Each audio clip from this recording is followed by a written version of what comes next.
मुद्रा है कि प्राणी, पशु, पक्षी, मनुष्य सब भूल जाएं कि मुनि हैं कि मूर्ति है। क्या है? ये मुनि हैं कि मूर्ति है। बिल्कुल हिले डुले नहीं, स्थिर बैठे रहे। सुस्थिर मुद्रा है। ना शरीर से कोई प्रकृति मान लीजिए कोई संकेत हो रहे हैं, काय योग भी नहीं, वचन योग भी नहीं दिख रहा है। स्थूल अंदर के सूक्ष्म मनो वचन का योग, तीनों योग व नम्रत चलते रहेंगे। स्थूल रूप से तो कम से कम पालन कर लीजिए, जो सबसे अधिक कर्म का आश्रय बंध करा रहा था। बतला रहे हैं कि इसके लिए तो गुरुजन कंट्रोल के जाए, शांत बैठो, मौन धारण करो, चुप बैठो, इसको कंट्रोल कर लिया। स्थिर बैठो, शरीर को कंट्रोल कर लिया। ये तो दिख रहा है बातें, नहीं दिखने वाली बातें क्या है? मन। अब मन नहीं दिख पा रहा है। तुम्हारा मन कहाँ जा रहा है? मन कहाँ जा रहा है? आपका मन कितना भटक रहा है, कैसी स्थिति पर है? तो मन की स्थिरता के लिए भजन एक माताजी लोग पहले सामायिक में बोलती थी, बहुत पहले, तो वो पंक्तियाँ कुछ सुनाई पड़ती थी, और वो था मूण मुड़ाना बहुत सरल है, मन मुंडन आसान नहीं, व्यर्थ शिवालय में जाकर। हाँ, व्यर्थ भभूत रमाना तन में, यदि भीतर का ज्ञान नहीं। बिल्कुल सही है। मूड मुड़ाना बहुत सरल है, मन मुंडन आसान नहीं। व्यक्ति का मन कितना क्या क्या क्षण क्षण में उतार चढ़ाव चलते रहते हैं। जैसे वो माइक वालों की वो मशीन रहती ना, उसमें लाइटिंग, जैसे जैसे अपन बोलते हैं कितनी तेज रफ्तार से, कितनी धीमी, कितनी, तो उसके अंदर में जैसे जैसे, तो उसके अंदर में भी लाइटिंग जो रहती है उसी गति से बढ़ती घटती रहती है। उससे भी अधिक व्यक्ति का चंचल है तो व्यक्ति का मन चंचल है। जिसने पुरुषार्थ नहीं किया, जिसने मेहनत नहीं किया, जिसने ज्ञान का आश्रय नहीं लिया है, तो बतलाते हैं उनका मन बहुत चंचल रहता है। तन मंदिर में हो सकता है और मन कहाँ पर रहता है? बाजार में घूम रहा है। माला फेरत जग मुआ, गया न मन का फेर, कर का मन का डार के, मन का फेर। बेकौशल सागर जी आई समझ में? हाँ, अच्छी सीधे रीढ़ की हड्डी सीधी कर लीजिए। तो बतला रहे हैं कि वो कबीर लिख रहा है, मतलब हर संप्रदाय में इस पॉइंटों को व्यक्तियों ने समझा है कि व्यक्ति का मन कहीं का अगर भटक रहा है तो उस धर्म से कोई फायदा नहीं है। जबकि वो जैन नहीं थे, तो माला फेरत जगमुआ, गया न मन का फेर, कर का मन का डार के, मन का फेर। मन को, मन रूपी जो मणि है उसका मन का फेरना चाहिए। कबीरा खड़ा बाजार में, नहीं एक अर्थ है मन घूम, मन है ना, तो बतला रहे हो क्या लिखते हैं कि मन फिरे बाजार में। हाँ, मनवा फिरे बाजार में। क्या बतलाते हैं? मन तो मंदिर में बैठा है, मन शास्त्र स्वाध्याय में बैठा है, तन मंदिर में बैठा है, तन शास्त्र स्वाध्याय में बैठा है, तन सामायिक में बैठा है, तन प्रतिक्रमण में बैठा है। मन कहाँ बैठा है? अब वो मन को देखो, व्यक्ति का मन कहाँ कहाँ तक जा रहा है, क्या क्या सोच रहा है। और शुभ भी विचार आ जाए तो भी माने वो प्रशस्त मन है।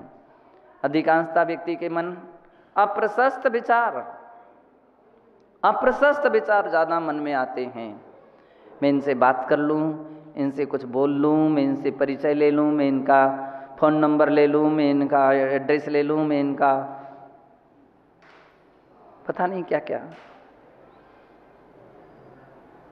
चौके वाले से कुछ बात कर लूँ, कुछ तो बात घूम फिरा करके कर लें। हार ही नहीं हो पा रहा हमारा तो 4-6 दिन से। अरे तुम्हें उनको कहने की क्या आवश्यकता पड़ गई?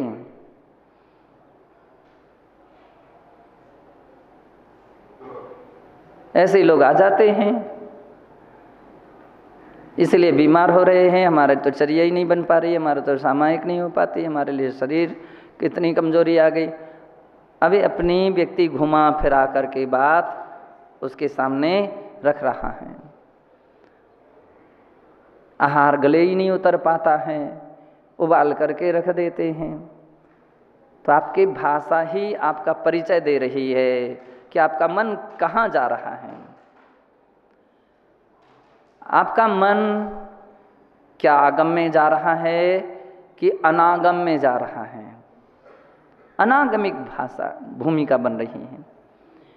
तत्व ज्ञान होता, स्वाध्याय होता तो व्यक्ति की परिचय हो जाता कि व्यक्ति स्वाध्यायशील है।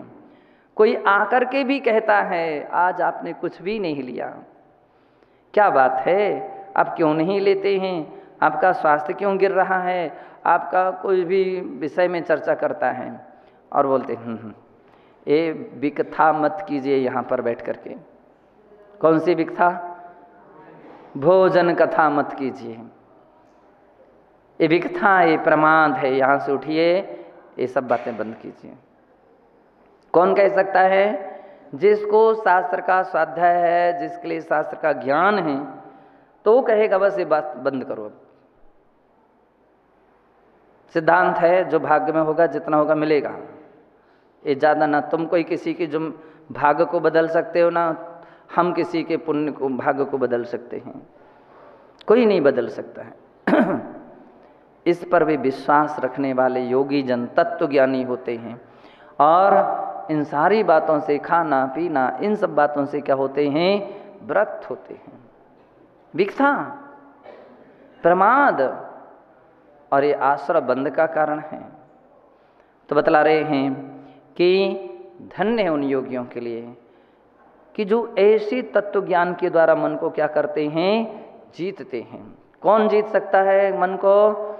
स्वाध्याय के मनन से मन हाथ आता, विज्ञान भानु उगता तम को मिटाता, सिद्धांत को गुरुकुली बन कर पढ़ोगे, सद्या तुम्ही श्रुत विशारद जो बनोगे।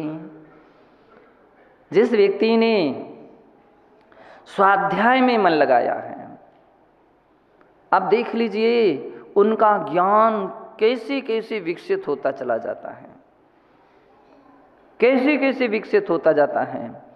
आए थे तो बिल्कुल जीरो होकर के आए थे, लेकिन अब हीरो बन करके तैयार हो गए। हीरो यानी पहले जीरो था ज्ञान के क्षेत्र में, धर्म ज्ञान के क्षेत्र में व्यक्ति आते समय कुछ भी नहीं था। धीरे धीरे सीख सीख करके कहाँ से कहाँ पहुँच गए। गाथा पहले 4 भाग, फिर द्रव्य संग्रह, रत्न गणन, पढ़ पढ़ पढ़ करके कंठस्थ बातें हो गई। रोज रिवीजन कर करके उन्होंने बिल्कुल मुखोद्गत कर लिए। उनको चिंतन चल रहा है, उसका मनन चल रहा है, मंथन चल रहा है। क्यों? उपयोग लगाया है, अन्य कार्यों से उपयोग हटाया है। संसार में 2 प्रकार के साधक देखे जा सकते हैं। एक वे हैं जो केवल गृहस्थों के चक्कर में बैठे रहते हैं और गृहस्थ उनको घेरे रहते हैं। गृहस्थ तो गृहस्थ है, उसको तो नहीं मालूम तुम्हारा क्या है नियम धर्म, कैसे तुमको चलना है कि नहीं चलना, उसको ही नहीं मालूम।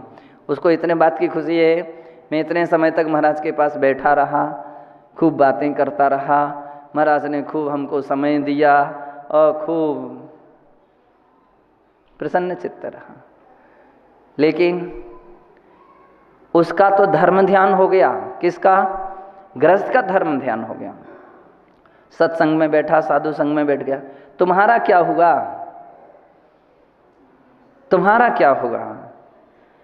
कुछ ऐसे भी साधु हैं वास्तविकता में जो एक ना पन्ना पढ़ पाते हैं, ना एक क्लास पढ़ पाते हैं, ना कोई एक ग्रंथ तैयार कर पाते हैं, यानी याद कर पाते हैं। एक भी क्लास नहीं पढ़ रहे हैं,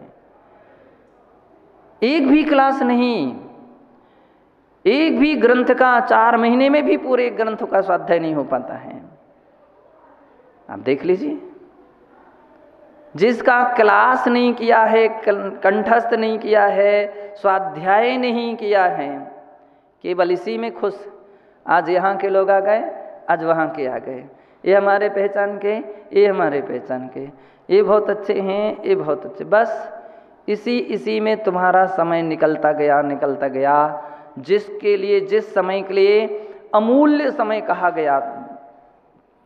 जाना चाहिए था, कैसा समय? अमूल्य समय। शायद ऐसा अवसर पुनः मिलता ना मिलता, कोई भरोसा है क्या? इतना स्वर्णिम अवसर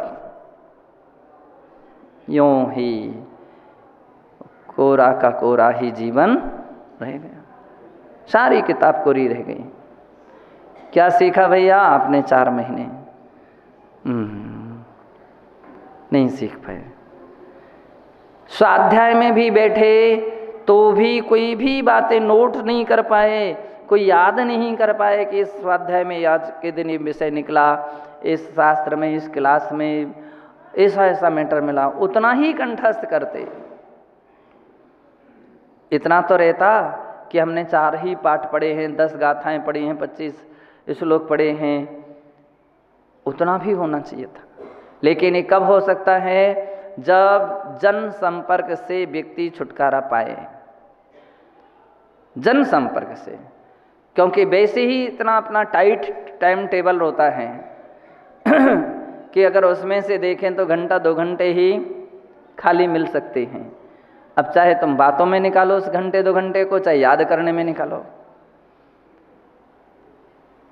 इतने संस्कार, इतनी आपकी कैपेसिटी नहीं है कि आप बिल्कुल टाइम पर 2 घंटे, आप 1 घंटे शाम को सामयिक के बाद अध्ययन कर लो, 1-1.5 घंटे सुबह कर लो, वो भी नहीं संभव रहता है।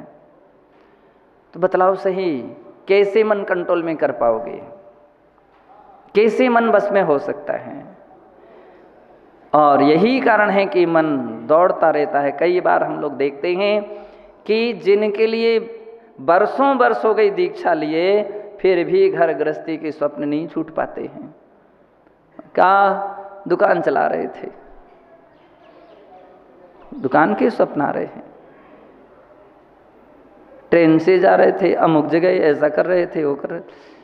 इसका मतलब है कि आपने अपना प्रयास नहीं किया। कभी कदाचित बात मान सकते हैं, लेकिन अक्सर कर लोगों के लिए कभी ऐसा स्वप्न आया कि मैं स्वाध्याय कर रहा था, मैं सामयिक कर रहा था, मैं जाप कर रहा था, मैं कोई पाठ कर रहा था। बिरले ही व्यक्तियों को उदाहरण मालूम चलते हैं। संसार की बातें क्यों, उन्हीं बातों में रचे पचे रहते हैं, और जब गृहस्थों के बीच में बैठते तो उन्हीं बातों का रिवीजन होता रहता है। और जो विषय रिवीजन होता रहेगा वो व्यक्ति का कंठस्थ रहेगा, वो कंठस्थ रहेंगे। और जो विषय, जो बातें, चाहे अब धर्म का रिवीजन करो या संसार की बातों का रिवीजन करो, समूह में बैठते तो धर्म का चिंतन मिलता। 2 किस्म के लोग गृहस्थों में देखे जा सकते हैं। एक वे हैं जो बहुत अच्छे उच्च दर्जे पर हैं, अच्छे उच्च पोस्ट पर हैं। उच्च पोस्ट के व्यक्तियों को आप कभी गली गलियारों में घूमते नहीं देखोगे, यहाँ वहाँ बैठे हुए नहीं देखोगे, यहाँ वहाँ कहीं बैठे हुए नहीं देखेंगे भी। आप तो ऑफिस में देखेंगे, अपने घर में देखेंगे बस। और अभी कभी ऐसे भी व्यक्ति आप देखते हो कि ऐसे भी लोग रहते हैं, कहीं इस पुलिया पर बैठे, कहीं उस पुलिया पर बैठे, कहीं उस दुकान की कुर्सियों पर बैठे, कहीं उस ब्रेंचों पर बैठे। मोक्ष मार्ग के भी अथवा धर्म के पथ पर चलने वाले भी दो प्रकार के लोग होते हैं, जिसको अपन बोलते हैं एक द्रव्यलिंगी, एक भावलिंगी। भावलिंगी साधक जो होते हैं, तो भावलिंगी के लिए जब भी उनका समय व्यतीत होता है, ज्ञान ध्यान तपो रक्तः, ज्ञान में, ध्यान में, तप में लीन रहते हैं। ज्ञान ध्यान तप में लीन रहते हैं, ज़्यादा किसी के रंच पंच में नहीं पड़ते हैं। और कुछ ऐसे रहते हैं कि जिसके लिए ज्ञान ध्यान तप में तो मन ही नहीं लग रहा है, बोले जब तक व्यक्ति ना आ जाए तब तक उनका समय पास नहीं हो पाता है। तो उनको तो ऐसा लगता है कि स्वाध्याय कब पूरा हो, प्रतिक्रमण कब पूरा हो, सामयिक कब पूरी हो और कब हम बात कर लें। केवल इस द्रव्यलिंगी, और द्रव्यलिंग तो द्रव्यलिंग है, मुनि व्रतधार अनंत बार, ऐसे मुनि व्रत को तो तुम अनंत बार धारण कर लिया है। मुनि व्रतधार अनंत बार ग्रैवक उपजायो, पे निज आत्म ज्ञान बिना सुख लेश न पर। बतला रहे हैं आत्मज्ञान जगाइए। यहाँ आचार्य महाराज इसी बात के लिए कहना चाहते हैं कि मनो मरकटम अमुम, यह मन मरकट यानी एक प्रकार का बंदर है, और उसको कंट्रोल करने के लिए, बस में करने के लिए क्या होना चाहिए, जो कि किस प्रकार से कंट्रोल हो सकता है। तो आचार्य कहते हैं श्रुत स्कंधे रमयतु, जिनका मन श्रुत स्कंध यानी श्रुत यानी शास्त्र और स्कंध यानी वृक्ष, शास्त्र रूपी वृक्ष पर रम गया है। तो जिसका मन क्या हो गया, शास्त्र रूपी वृक्ष में तल्लीन हो गया है, ज्ञान में, ज्ञान के बाद ही ध्यान हो सकता है, ज्ञान नहीं है तो सही ध्यान भी नहीं हो सकता है। तो इसलिए कह रहे हैं कि यह श्रुत रूपी वृक्ष में जिसका मन लग गया है, और क्या कह रहे हैं कि वो कैसा है श्रुत स्कंध, अनेकांतात्मार्थ प्रसव फल भाराति विनिते। अनेकांतात्म अर्थ प्रसव, जिसके अनेकांत स्वरूप अर्थ रूपी फूल फलों के भार से भाराति विनते, कैसा है कि अनेक रूपी अर्थ, शब्द भी याद किए हैं, गाथाएं भी याद की हैं, तो उसके अर्थों को भी समझने का प्रयास किया है, अर्थ भी याद किए हैं, तो जो उसके अर्थ के चिंतन भी हुआ है, अर्थबोध भी हुआ है। तो बोले अर्थबोध से जिसके अंदर में क्या हो गया है, अर्थ रूपी जो फूल फल हैं, उन फूल फल के भार से नम्रीभूत हो रहे हैं। जो कौन नम्रीभूत हो रहे हैं, बोले जिनके अंदर में शास्त्रों का ज्ञान हुआ है और उसका चिंतन मनन मंथन हुआ है, समझ लीजिए वे ही फूल हैं, वे ही उसके फल हैं। उससे क्या हो जाता है, नम्रीभूत हो रहा, झुकता है।